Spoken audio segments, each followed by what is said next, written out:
We are looking at the ethics of David Hume, and it's appropriate to label his view emotivism. And we'll explain what the view here is here in part one, and then we'll look at arguments for it and criticisms of it in part two. So a little background for Hume. He is a Scottish empiricist who lived 1711 to 1776. So he is following John Locke and George Berkeley as an empiricist and builds on their ideas. So one of the big ideas for an empiricist is that knowledge comes through sense data. Our experiences of the world are the source of all the knowledge that we have. Now, Hume talks about impressions and sensations. So these come from an external source, so he's not an idealist like Berkeley, and feelings. That's the internal source for these sensations or impressions that we have. Now, ideas are impressions that have set in, so to speak, but they have less clarity to them. So the ideas for Hume are things like what we can recall from an experience that we've had. So we see a certain color of a water bottle, and then we recall that in our mind later. That's an idea. And again, of course, it will have some lack of clarity compared to our experience of viewing the water bottle. And thoughts then are ideas. So they're weaker, they are duller than impressions. So he's a very strong empiricist, right? So that's just setting up the background. That's not really directly getting into his ethics yet, but it is important to understand his moral theory. So the main claims of his moral theory, we'll talk about three of them here. One is that reason has nothing to do with morality. When it comes to moral principles or values, reason has nothing to do with it. And for Hume, that's because there's this sharp distinction between facts and value. So many moral theories do not make this distinction. Hume does. So you have facts on the one side, and our reason has to do with that. And then on the other side, we have values, and that's related to our passions and emotions.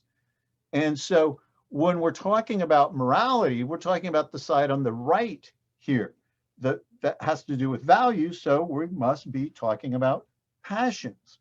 Now, that means that reason alone cannot be a motive for action. That's any action, let alone one that has moral significance. For Hume, you have to have the passions in order to move in any way, in order to do anything. And then it's impossible for reason and passion to conflict. So it seems like people say a lot of times, oh, I really want something. You know, I want a Big Mac or I want a cheeseburger, but that's not rational for me. I know that's not healthy for me. That's, on the other hand, when I think through it, it's not something I should have. So there seems to be a conflict, right, with our everyday experiences like that. Of course, it may not be with a cheeseburger for you, but it's likely to be something that you have that kind of push and pull between reason and passion. But Hume says, no, that's not really what's going on. It's not possible at all for reason and passion to conflict because reason's only related to facts and passion has to do with values. And so there can't be any conflict. So we said that passion is extremely important for action, for doing anything, right? So we're motivated by our action. We're motivated to action by our passions. And of course, there's a push-pull there, but only in the sense of we want to avoid pain and to pursue pleasure. So this is going to be in the spirit of utilitarians after Hume, but they involve reason, so they're not emotivist like Hume is.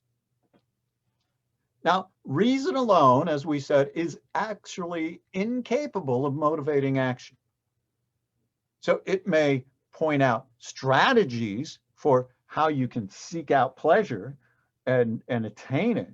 It may provide some background information needed on how to avoid some pain, but the ultimate actions are only subject to the passions. It's that emotional aspect of us that makes us want to move. Okay, so this is very similar to Hobbes, who was an empiricist prior to Hume. So, for example, just a quick example, you may have a desire, a passion for pizza. Well, your reason may be able to help you figure out how to get pizza, right? Where can I find it? How much will it cost? Those kinds of things. But reason alone is as inert as mathematics. It doesn't do anything. Now, it may take calculations on, say, again, how to get a pizza. Do I have enough money in the bank account to pay for the pizza? Those kinds of things. There might be calculations involved, but that doesn't motivate you to go get the pizza. It just tells you how to do it. So because of that, Hume says that reason cannot oppose action. Since it has nothing to do with action except strategizing for what action to fulfill, it's the passions that actually moves someone. And so this is true, of course, for all animals, and we're basically like animals when it comes to actions, except we can strategize more efficiently. Now, there is a common error, right, that we've been talking about, and that's that well-entrenched claim that the reason and passions can conflict. So we've talked about how that might be the case. You might be motivated to get a cheeseburger. I'm focusing on food today. I think it's time for my lunch. In any case, you're motivated to pursue something, but your reason isn't there to motivate you. It's the passion, right? For Hume, this is a quotation, obviously. Reason is and ought only be the slave of the passions, right? Reasons is submitted to the passions. So what are we talking about? We keep saying passions, I've said emotions. We're talking about things like hopes and fears, even a thirst or a hunger that I've obviously have, joy, despair, grief. These are the kinds of things that we're talking about. Now, a passion lacks any representative quality in itself. Emotions don't have any direct reference to objects. So even though I'm talking about being hungry for a cheeseburger, that's not really a direct reference to the object. The object isn't represented in that passion. Okay, a qualification on this. So passions can be said to be conflict with reason in two qualified senses, two limited ways then.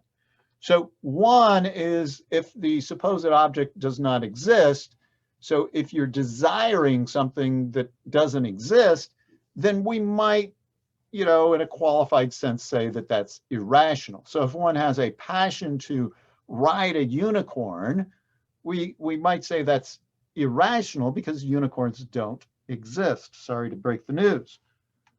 Okay, so when another reason that we might have to qualify reason's role here is that when exerting a passion in action, an insufficient means might be used, we can say that might be irrational when you're trying to satisfy your passions in an irrational way. So you don't want to go to the DMV in order to get pizza, right? You don't go to the motor vehicles department in order to get food.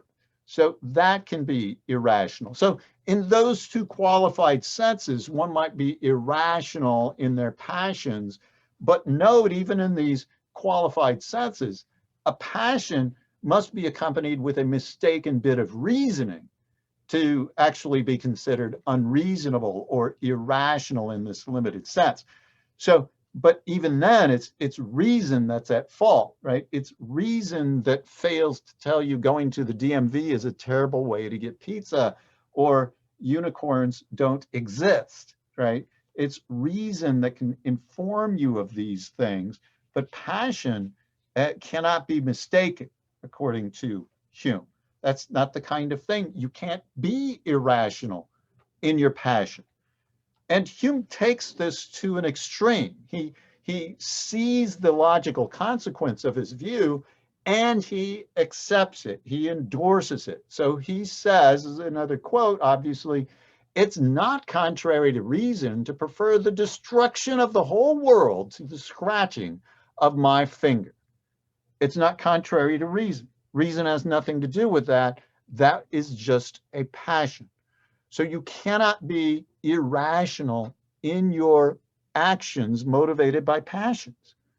Right? You can only be irrational in that very limited and qualified sense. Reason and passion can't be in opposition. That intuitive idea that we talked about, it's just not the case. Right? It's just passions conflicting, or there's reason conflicting about the facts, but reason doesn't conflict with passion itself. Okay, so we haven't really talked about ethics directly yet. Well, for Hume, morals influence our actions and affections. It's morality that is directly related to our passions. So morals motivate us. They excite passion, according to Hume. That because of that, right, morals can't be from reason. So you can't get morality, you can't get moral principles by thinking things through. So you see how different this view is from, say, Kant or Mill or Aristotle, all who had your mind and rational faculties are extremely important in figuring out what the right thing to do is. Hume is rejecting all of that history and his contemporaries, right? He's rejecting those ideas.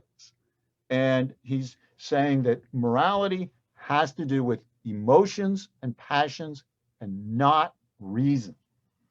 Okay, so that's his view.